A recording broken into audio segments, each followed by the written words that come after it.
Introduction. What is that one activity that all living organisms indulge in unconsciously and is necessary for their survival? Yes, respiration. All living organisms, whether they are plants, animals, or human beings, respire. While human beings respire through their lungs, plants do so through tiny holes in their leaves. Different animals have different organs that facilitate respiration. Fish breathe through their gills, frogs and earthworms through their skin, insects through their spiracles. In this lesson, we will study in detail the mechanism of respiration in human beings.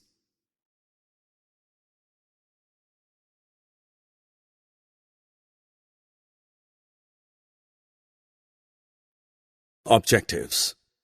At the end of this lesson, you will be able to differentiate between aerobic and anaerobic respiration, define pulmonary respiration, define circular respiration, describe the mechanism of breathing in humans.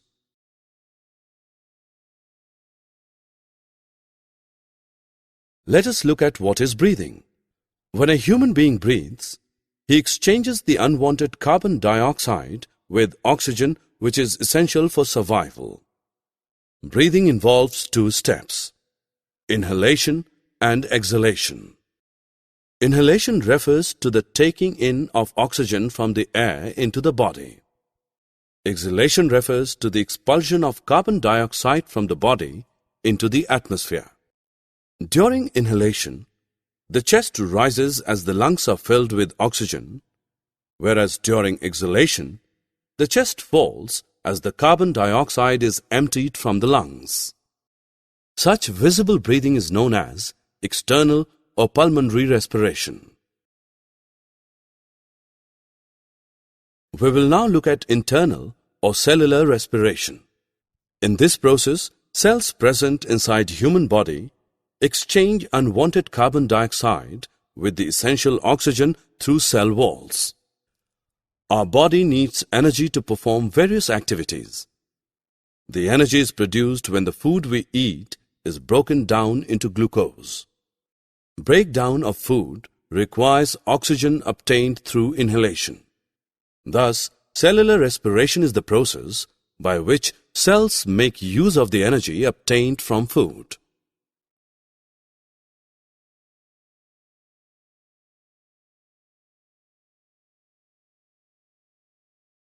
Respiration is of two types: aerobic and anaerobic.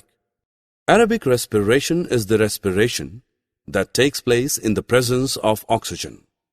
In this kind of respiration, food is broken down into glucose in the presence of oxygen. Anaerobic respiration is that respiration which takes place in the absence of oxygen. This kind of respiration is found in some microorganisms, such as bacteria, that inhabit places where oxygen is missing. The energy produced in aerobic respiration is more than the energy produced in anaerobic respiration. Shruti wants to hold her breath, but she can hold only about 30 seconds. After that, she has to breathe. This is because the body needs oxygen to breathe all the time. Taking in of air rich in oxygen into the body is called inhalation, and the giving out of air rich in carbon dioxide is called exhalation. Shruti now counts her number of breaths in 1 minute. She noted that she breathes in and out 15 to 18 times per minute. However, during exercising, it can go up to 30 breaths per minute.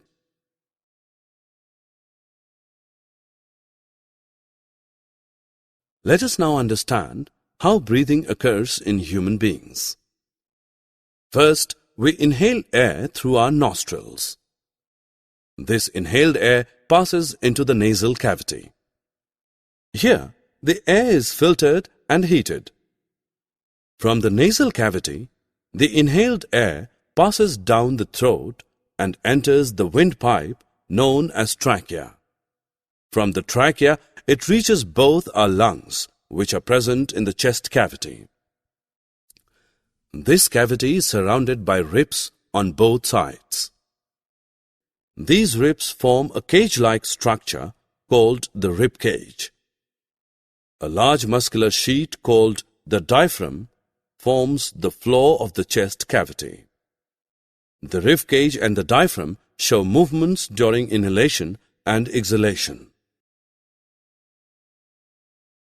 Once the inhaled air reaches the lungs, it enters tiny air sacs known as alveoli inside the lungs.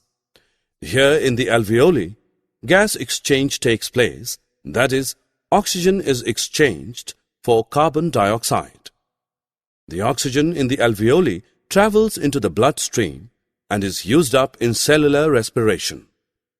The carbon dioxide in the blood moves into the alveoli and is expelled out of the human body through exhalation. When we breathe in or inhale, ribs move up outwards and our diaphragm contracts and moves downward. This increases the space in our chest cavity into which our lungs expand. As our lungs expand, air is sucked in through our nose or mouth.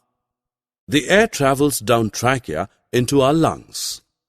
When we breathe out or exhale, our ribs move down inwards and our diaphragm relaxes and moves upward into the chest cavity. As the space in the chest cavity gets smaller, air rich in carbon dioxide is forced out of our lungs and windpipe and then out of our nose or mouth. Summary. Let us summarize what we have learned. Inhalation refers to the taking in of oxygen from the air into the body. Exhalation refers to the expulsion of carbon dioxide from the body into the atmosphere. Cellular respiration takes place when cells exchange carbon dioxide with oxygen through cell walls. Aerobic respiration takes place in the presence of oxygen. Anaerobic respiration takes place in the absence of oxygen. The windpipe is known as the trachea. A large muscular sheet called diaphragm forms the floor of the chest cavity. Alveoli are tiny air sacs inside human lungs. Oxygen is exchanged for carbon dioxide in the alveoli.